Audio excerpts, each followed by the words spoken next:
Jai.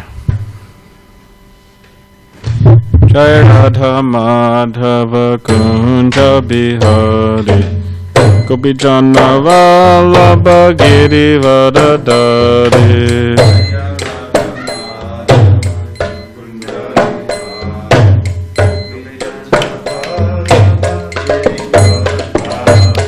Jai Radha Madhava Kunja Bihari Gopijana Vallabha Girivardhari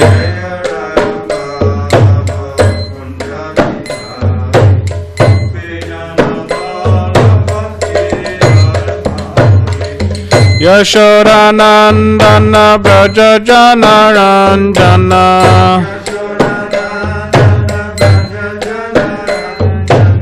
Yashodanandana Brajajana Ranjana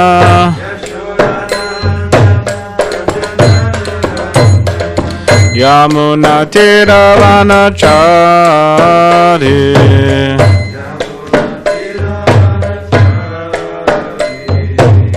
Yamuna Tiravanachari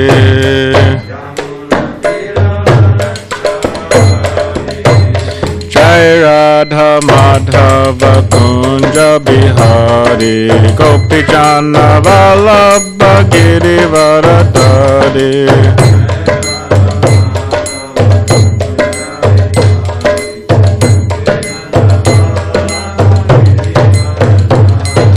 Jai Radha Madhava Kunja Bihari Gopijana Vallabha Girivardhari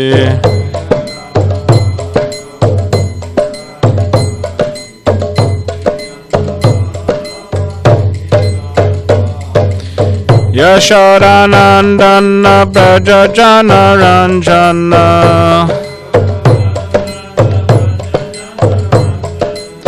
Yashodanandana Brajajana Ranjana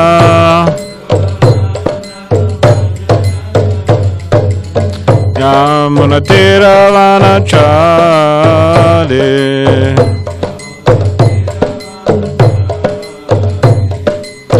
Yamuna Tiravanachari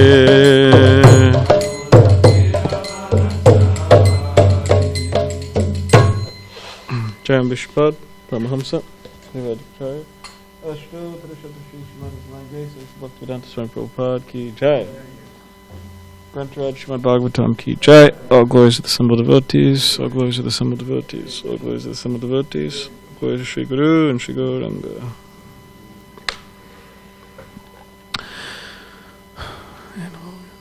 Om Namo Bhagavate Vasudevaya Om Namo Bhagavate Vasudevaya Om Namo Bhagavate Vasudevaya. So this morning we are reading from the Srimad Bhagavatam, Canto 4, entitled Creation of the Fourth Order, Chapter 29, talks between Narada and King Prachinibarhi. We're on text 28. Shuklat Prakasha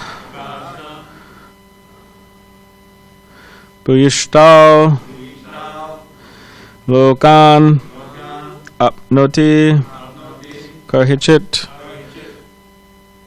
Dukhodarkan Kriyaya Sams Tamashok Kavatan Kvachit Shuklat Prakasha Bhuyishtal Lokan Apnoti Karhichit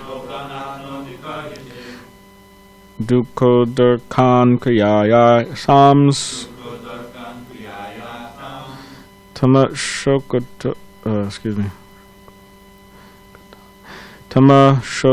Katan Kvachit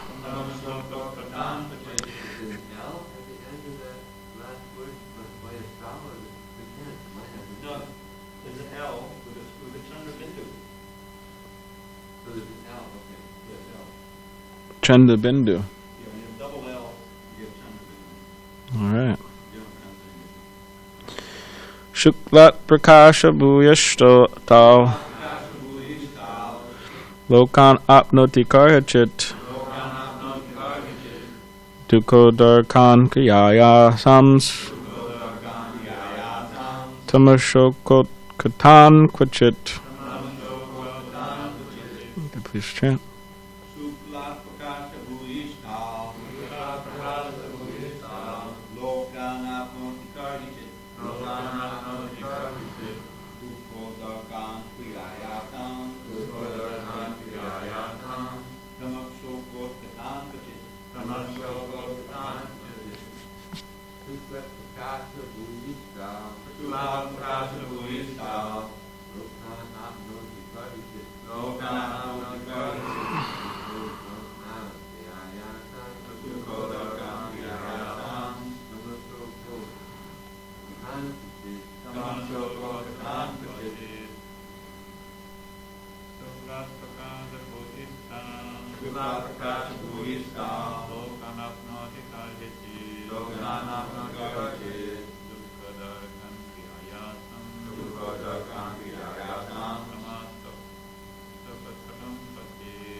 Okay, word by word. Shuklat, by goodness. Prakasha, by illumination. Bhuyishtan, characterized. Lokan, planets. Apnoti, achieves. Karhachit, sometimes. Dukkha, distress. Udarkan, having as the end result. Kriya ayasan, full of laborious activity. Tamaha, darkness. Shoka, in lamentation. Utkatan, abounding. Kvachit, sometimes. Translation and commentary by His Divine Grace, A.C. Bhaktivedanta Swami Prabhupada. Those who are situated in the mode of goodness act piously according to Vedic injunctions. Thus they are elevated to the higher planetary systems where the demigods live. Those who are influenced by the mode of passion engage in various types of productive activities in the planetary systems where human beings live. Similarly, those influenced by the mode of darkness are subjected to various types of misery and live in the animal kingdom. Purport. There are three planetary systems, upper, middle, and lower. Those influenced by the mode of goodness are given places in the upper planetary systems, Brahmaloka, or Satyaloka, Tapoloka, Janaloka, and Maharloka. Those influenced by the mode of passion are given places in the Burloka and Bhuvarloka. Those influenced by the mode of ignorance are given places in Atala, Vitala, Sutala, Talatala, Mahatala, Asatala, Patala, or the animal kingdom. So who could remember what these different talas are? Atala, Vitala, Sutala, Talatala, Mahatala, Asatala, Patala. Does anyone remember? But which specifically, I guess we could say specifically, yeah, what goes on in each planet? Atala. I don't remember either. I guess it's been a while. Well, I don't know.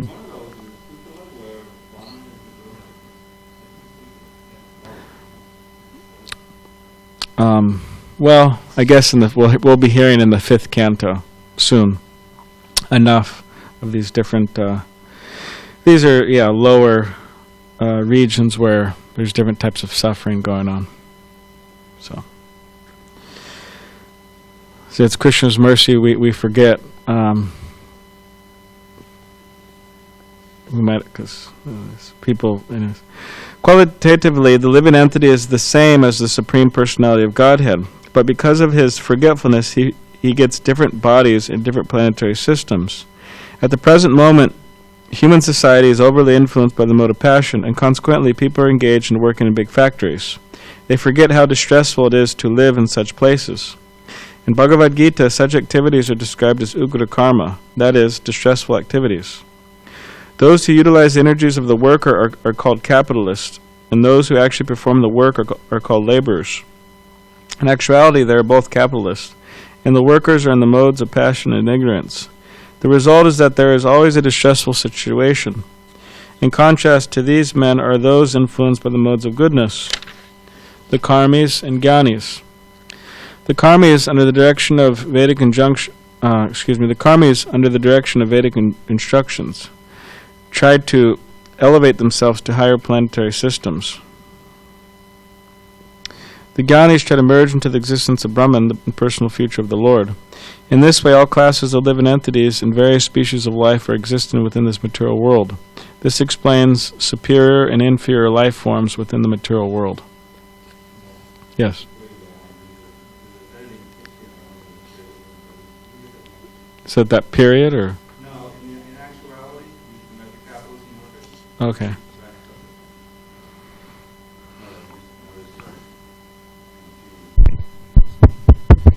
So, Prabhupada says, in Bhagavad Gita, such activities described as ugra karma, that is, distressful activities.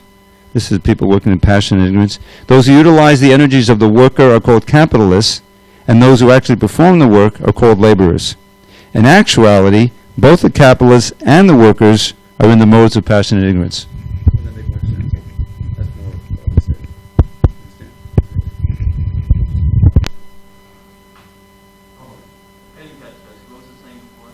What it said before was, They actually perform the work called laborers. Those who actually perform the work are laborers, and those who utilize the energy of the work are capitalists. The next sentence says, right now, in actuality, they are both capitalists. And workers are in the modes of passion and ignorance. Now when I read that, I said, well, that doesn't sound right. So I checked it with the original, and it comes out, in actuality, both the capitalists and the workers are in the modes of passion and ignorance. Oh, You both understand? the capitalists and the workers are in the mode The modes of of passion and ignorance. doesn't that make more sense? Yes. Om Agyanatividandasya Gananjana Shalakaya Chakshulanmalitamena Tasmai Shri Gurave Namaha Mukam Garidavachalam Bangam Nanga Tegirim Yakipatamaham Vande Shigurun Diditananam Vancha Kapadiribhishcha Kripa Sindhubevacha Patitanam Pavanebhyo Vaishnavebhyo Namo Namaha Jai Shri Krishna Chaitanya Prabhanitananda Shri Advaita Gadadhar Shivasati Gaura Bhaktivinda Hare Krishna Krishna Krishna Hare Hare Hare Rama Rama Rama Hare Hare. Okay, read the translation again. Those who are situated in the mode of goodness act piously according to Vedic injunctions. Thus they are elevated to the higher planetary systems where the demigods live. Those who are influenced by the mode of passion engage in various types of productive activities in the planetary systems where human beings live. Similarly, those influenced by the mode of darkness are subjected to various types of misery and live in the animal kingdom.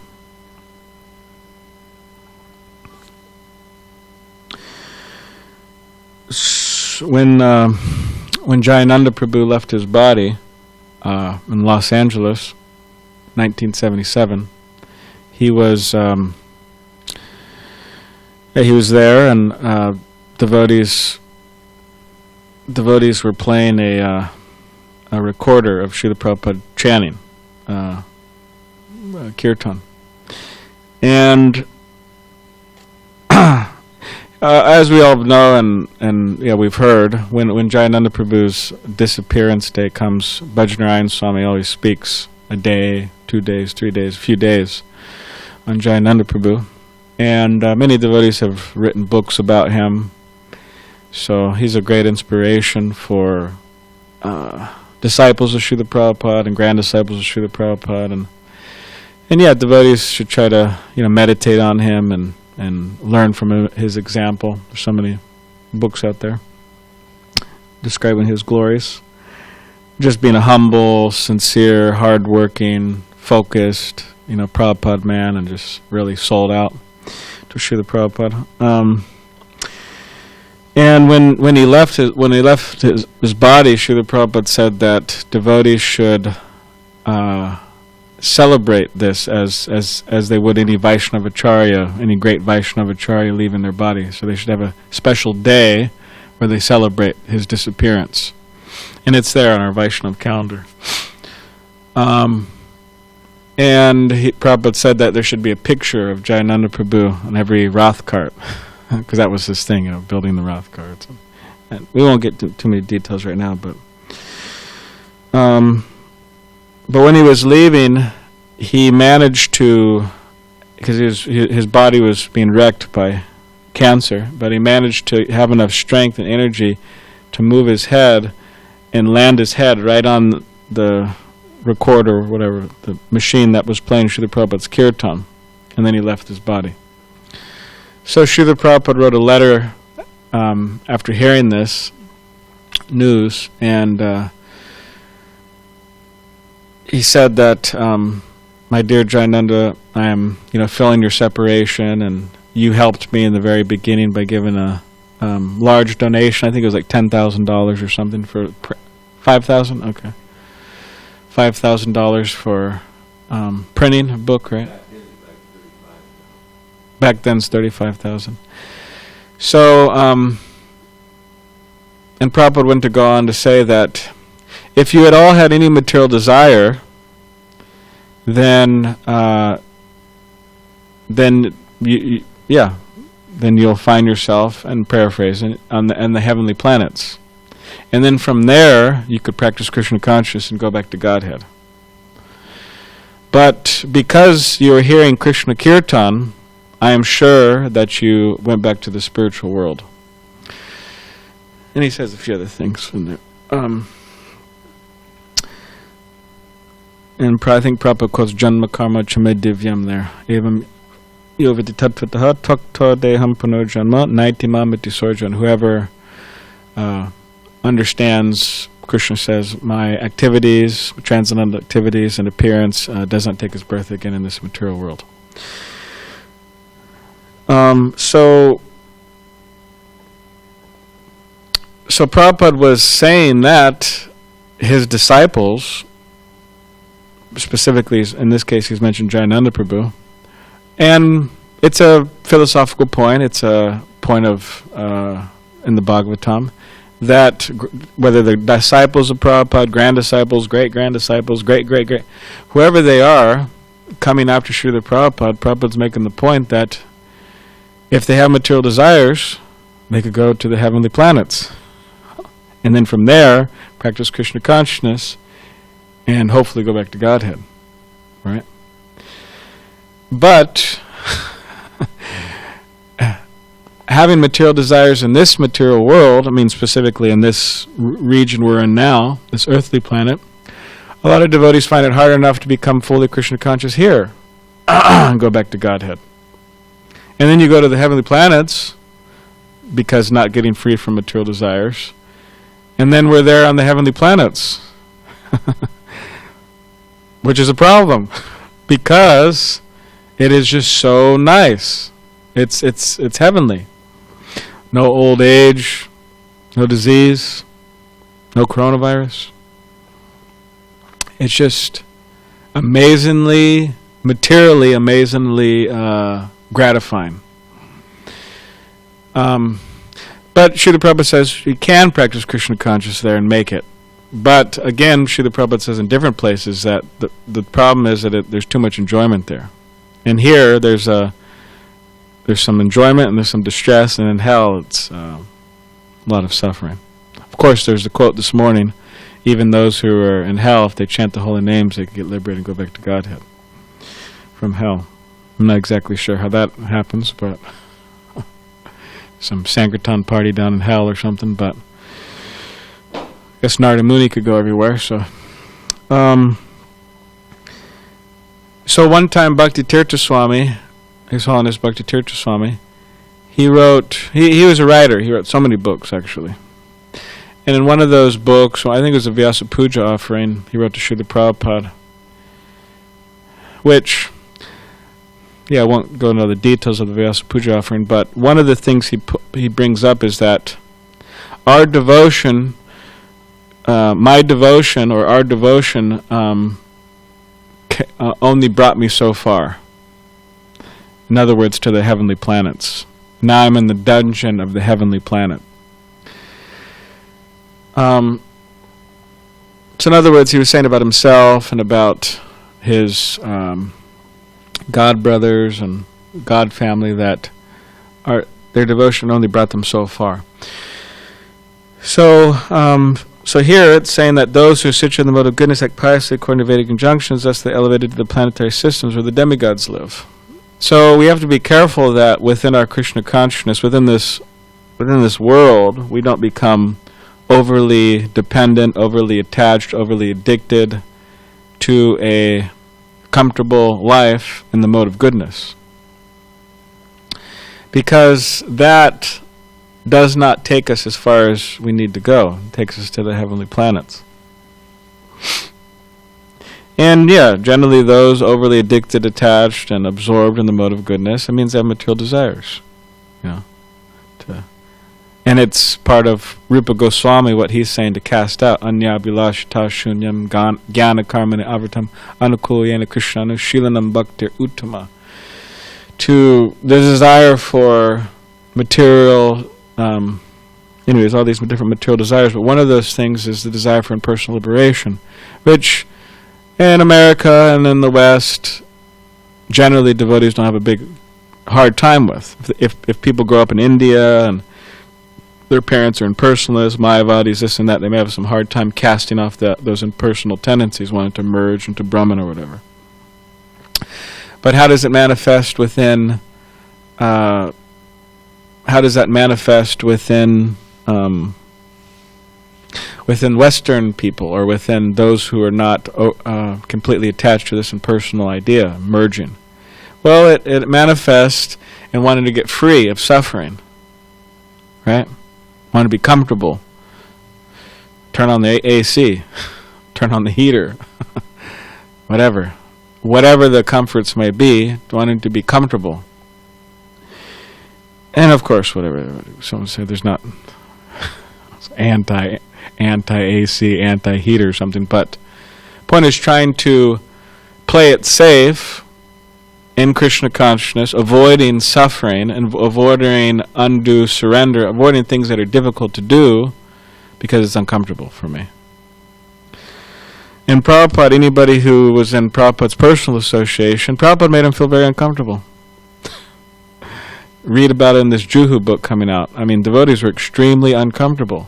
Like when they checked out this Juhu land where Prabhupada wanted them to be, Tamal Krishna Goswami, one of his first, and whatever, not to, he's a great, he surrendered to Prabhupada so much, but one of the things he said was that, Prabhupada, we're Americans, how are we going to live here? This is like no sewage system, no Western toilet, no mosquitoes and rats and no electricity. They're practically just camping out there, living there. So, and many devotees surrendered to that. Prabhupada said, what's the matter? Don't you want to advance? That's what Prabhupada said. Yeah, don't you want to get purified? Don't you want to advance? So,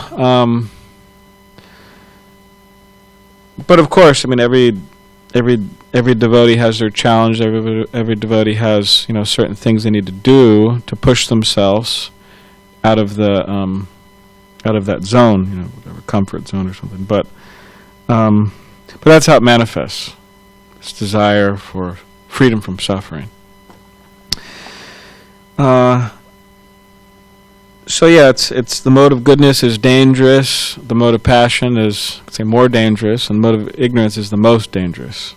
It is extremely dangerous, the mode of ignorance. Because the mode of passion, it says, those influenced by the mode of passion engage in various types of productive activities where human beings live.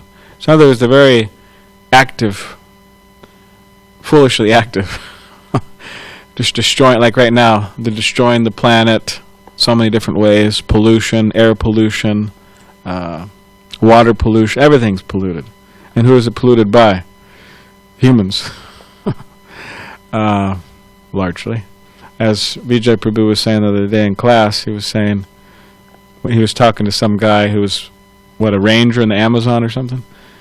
What's the dangerous animal in the Amazon? The dangerous, human, cutting down trees. And what were they doing? You're cutting down trees and using that space to raise cattle for slaughter. That's like really bad.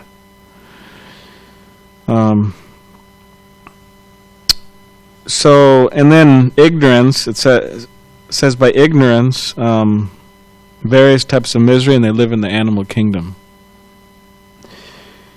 So, to live in the material world, it's very dangerous. Danger at every step. And there's different destinations for those living and absorbed in these different modes. Like here, ignorance, people in the mode of ignorance. Atala, Vitala, Sutala, Talatala, Mahatala, Rasatala, Patala, or the animal kingdom. So these different hells in the 5th canto, these different hells that are going to be described are very terrifying, actually. If somebody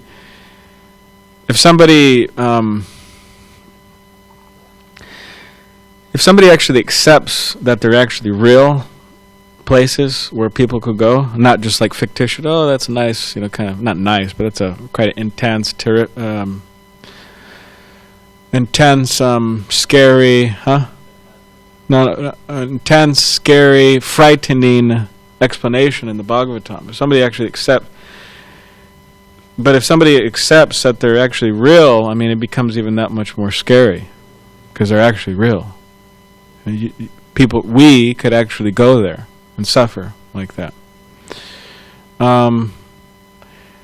There was one devotee in Los Angeles, Tirthamaj was telling me, in his office, he had a picture of a BBT painting, found in one of Prabhupada's books, 5th canto, where it's a painting of what's going on in hell. And he had a big painting, big canvas. And, some guy was there, and there was dogs, there was dogs ripping out his intestines, and there was, people running with their heads cut off, and, blood gushing, and, anyways, on and on and on and on and on. But this devotee had his office. And then Tirthamaj asked this devotee, what's going on? Most devotees have, Krishna playing a flute, or, whatever, Rasa Leela dance or something. So Tirthamaj asked this devotee, what's going on? Why do you have this? And the devotee said, it's a reminder, just kind of be my best behavior, kind of make sure that I'm strict and, follow everything. Just a reminder. And you see that within India, of course now it's, as we've heard so many times, it's degrading fast, especially in big cities, and everywhere it's degrading. It's not like, in the countries it's not degrading, and in the small villages it's not degrading. Yes, it's degrading everywhere. Of course, cities are always a step ahead, but within India, people, even nowadays, some of them, they fear actually committing sin. Somehow or other, they have this fear in their mind, breaking the principles, illicit sex, intoxication, gambling, meat eating. They actually fear it. And somehow or other, their parents and their training and culture, all that, it instilled fear in them that, hey, if you do this, you're going to suffer bad karma. And but somehow in America, people aren't trained like that. And it's kind of like, well, okay, I know it's bad, but, God's, merciful, this and that. There's not much fear there. That's what, Prabhupada said, right, about Westerners. He said, they don't fear Maya enough. And that's what it means. They don't fear breaking the principles enough. So, like when my spiritual master, he was just becoming a guru. The guru, doors and ISKCON started opening up. Anyways. Anyway. So, but he was a little worried about becoming a guru. He wasn't really sure, I don't know. he had different hesitations, and he explains. He asked Gaur Govinda Swami, he explained his hesitations to Gaur Govinda Swami. He said, one of my hesitations are that, I initiate these people, initiate these devotees, and what if they don't follow? What if they break the principle? What if they, leave Krishna consciousness? And then Gaur Govinda Swami said to him, interesting enough, he said, "Oh, that's not such a big deal because, you're mostly preaching to Indians, and they won't fall heavily back into sinful activity. I mean, their fall down is, they fall down into watching TV or something, or cable TV, or of course Indians can also fall really, really deep. But anyways, that was Gaur Govinda Swami's. But Gaur Govinda Swami also said, "Oh yeah, you should, your disciples." He was making the point to His Holiness Giraj Swami. He said, "Oh, you really care about people, and that's what's very important for a spiritual master, is that the disciples need to feel that the guru cares about them, and they're not just trying to squeeze some service out of them or something. They actually care about them." So, side point, but so for devotees, so when we hear about the 5th canto coming up, when we hear the 3rd canto, like we passed through Lord Kapila Dev, and it's describing, or the forest of material enjoyment, that's also in the 5th canto, right? Yeah, very wonderful, section there. We're actually reading it, Mukunda, myself, and a few other brahmacharis, and one of the brahmacharis, because it was so, the 5th canto, the forest of material enjoyment, it's so forceful and so strong and so just real, and powerful, that one of the brahmacharis started crying actually when we read it. I don't know if he ran out of the room, but he started crying because it's so, impacted him so much. So these different descriptions, they're meant to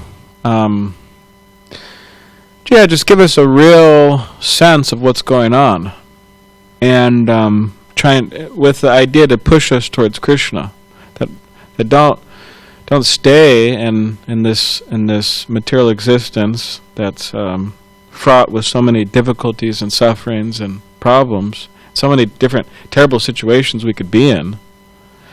But practice Krishna consciousness, be happy, be satisfied, do something good for the world. Flood the world with Srila Prabhupada's books, flood the world with Harinam, Sankirtan, flood the world with prasadam, cookies. Do something good. Don't just, don't be, as Prabhupada says, don't be an animal. Or we shouldn't be an animal. Because, and in this way, it's good. All these different descriptions. It's beyond good, transcendental. And it's Prabhupada's, Srila Prabhupada's great mercy that he initiated so many devotees throughout the world, and so many of the devotees were trained personally by him, and those who weren't trained personally by him, they were trained by people who were personally trained by Srila Prabhupada. So in this way, devotees have been trained all over the world. And it's the business of devotees who've been trained by Srila Prabhupada or Prabhupada's disciples to spread the mercy of Srila Prabhupada and Krishna as far as possible. And, if we really think about it, if we really, really meditate and think about it, because sometimes it's like, we're kind of like swimming in an ocean of mercy and we don't even notice it, like the fish in the water, right, doesn't notice the water. So, we're like living on Mahaprasad. Oh, it's just kind of Mahaprasad, but it's very special, offered to Radha Giridhari. I was anyways, when I was in Tucson, I was feeling some I don't know, a little separation from. But it's a very special opportunity. And aside from that, going out and distributing books, it's actually an extremely amazing opportunity.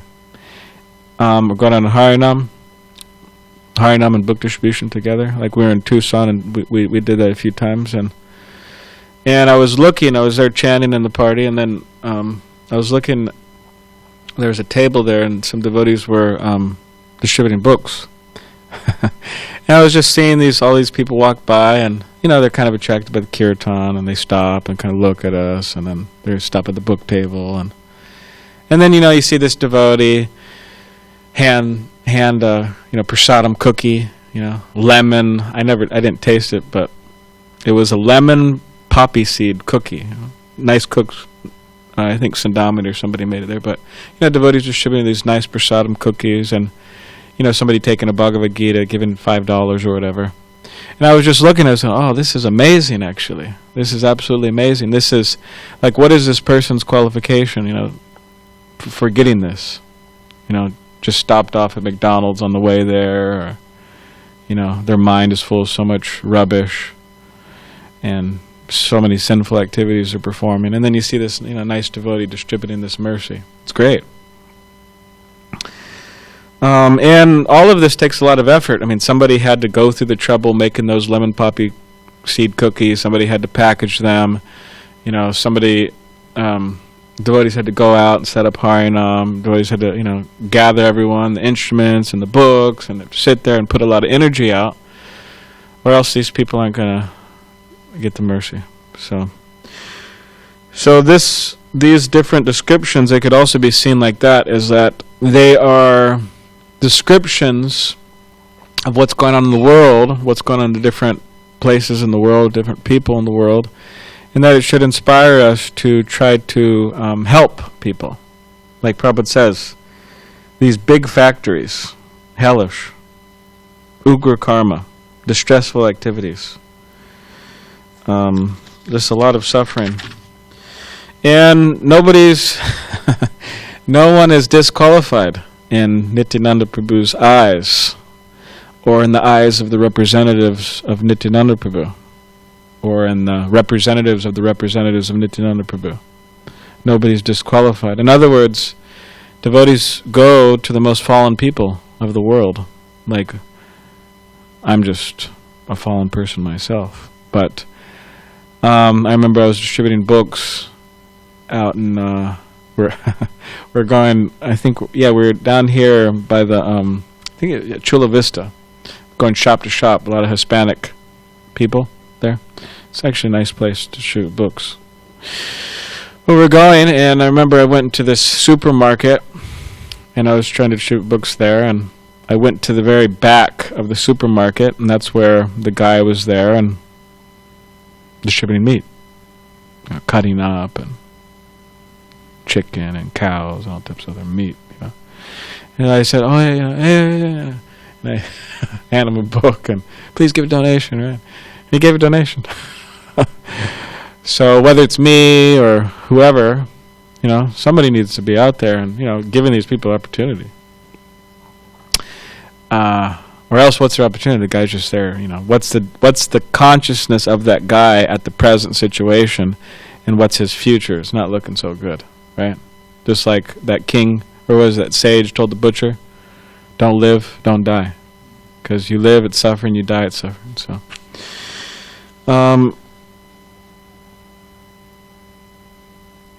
So in conclusion, Prabhupada says that these different forms and the different planets and different situations, these are all there for a reason, and specifically Prabhupada says this explains the superior and inferior life forms in the material world. So, due to a person's activities, their superior and inferior life forms and all that. So, all right, does anybody have any questions or comments? I learned a very important fact when I was in Arizona that a lot of cactuses there. It's like a mountain just full of cactus. But I learned it takes 100 years for a cactus to grow one arm. But Maharaj, anyways, you have a comment or? One thing, Prabhupada, as you mentioned, Prabhupada was talking about some of the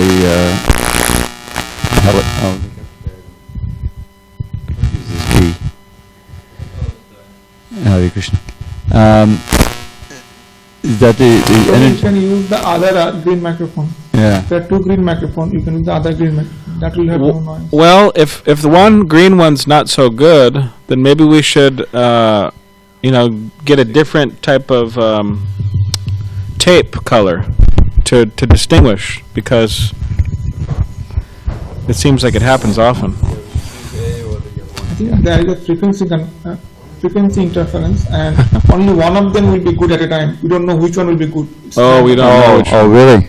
Oh, you don't know? All right, if there's anybody out there that could All right. donate some money, we get better microphones. So one thing is, as you mentioned, Prabhupada calls attention to the capitalists and the workers and how they can be, and they're both in the mode of passion and ignorance and so much suffering. So one thing is how, the implication for this, what causes, who's responsible for it. And of course, everyone's responsible for his own situation, but what I'm thinking about is how in America, forget COVID for a minute, just the ordinary state of things, eventually we get back to that, where people just buy things, so much is imported from abroad, like the iPhone.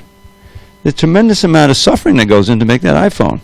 Those workers, they work them, like slaves practically, and you don't know that. All you see is the iPhone. It's very expensive. And most of that money goes right into into the vast pile of billions that Apple has already made, But what I'm getting at it, there's unknown karma that you're performing without even knowing it, just by being part of the society and using things like that, paying taxes. So, trying to, this may be a way of pointing out to people how entangling it is and how dangerous things are, and also explaining the present situation, how this pandemic, why did it strike all of a sudden, Well, the karmic reactions are building up, because of all the yuga karma and things like going there. So the process of Krishna consciousness, which even in the beginning eradicates so much karma. How many times do you read that, just chanting one name is so powerful for getting rid of karma? This is a way of also, presenting it to people in general, how Krishna consciousness can really benefit them. I was just thinking of that as a reason. Yeah, apparently Maharaj, Bhajanarayan Swami, he sent out a email in which the president's wife, she got a Bhagavad Gita, as it is, one of Srila Prabhupada's Bhagavad Gitas. Apparently there was one devotee, it seems like it was recent, because you probably hear about it if it happened a while ago, but it seems like it was recent, but Prabhupada, this devotee, a disciple of His Holiness Radhanath Swami, he was at some meeting, I forgot where, and Biden was there, and his wife, and many other people were there, and there's a whole big meeting about how to deal with racism and poverty and this. I don't think they're ever going to solve it. I don't think they're ever going to solve it unless they take to Krishna consciousness. But anyways, they're trying to do their stopgap work. But so they're talking about it, and then this devotee was there, and somehow or other he got close enough to talk with what did they call it? First lady, and somehow or other she was saying, I have some interest in spiritual life and in Eastern philosophy, this and that. So I'd like to investigate and check it out. And sure, I'll take your Bhagavad Gita and I'll read it and check it out when time permits. And there's a picture of that devotee and her standing with the Bhagavad Gita. So it's good. Did she give a donation? I hope so.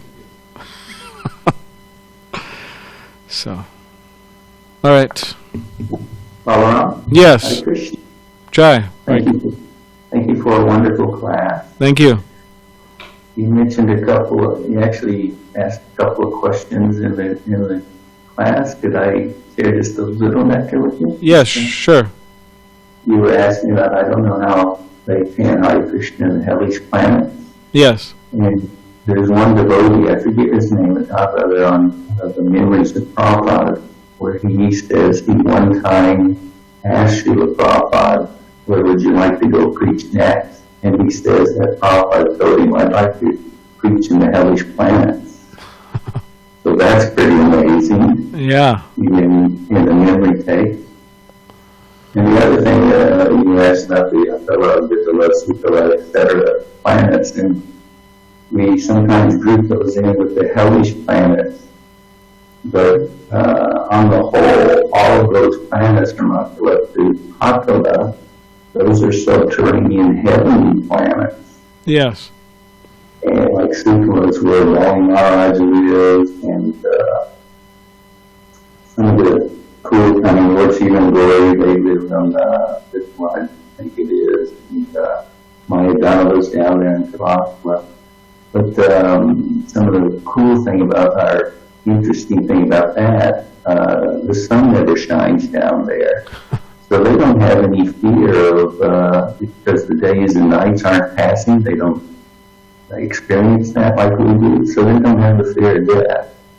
And plus the fact that it's said that heavenly cities, etc., are greater than even Indra's heavenly planets. It's amazing that they have such greed or immunity against the demigods that they want to go and conquer those planets when theirs are actually better than the Indras.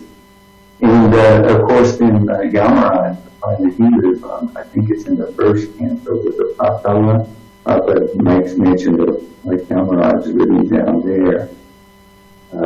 He could have been generalizing, but anyway, you know, his planet is a palatial building, very nice. And then when you get to the chapter describing the hellish planets, there's so many of them, and those are the ones where all the torturous activities you mentioned, like in the picture, go on. So anyway, that was just a couple of thoughts that I had when you said, oh, I wonder about, does anybody remember, etc. All right, yeah, thank you. Yeah, I remember in one of this subterranean heavenly planets, right? It describes in the Bhagavatam. I always remember this for some reason, but there's it says that there's people there, men there, and they're really attached to smoking ganja.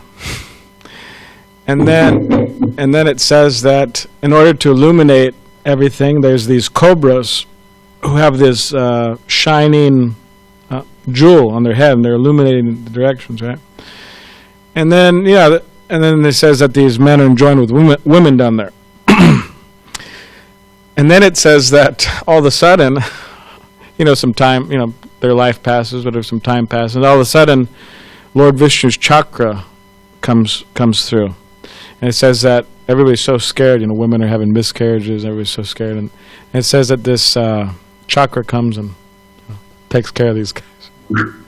So it's quite a description there. But yeah, kills them. So, anyways, that was all right. Thank you very much. Grantaraj Srimad Bhagavatam ki jai, Srila Prabhupada ki jai.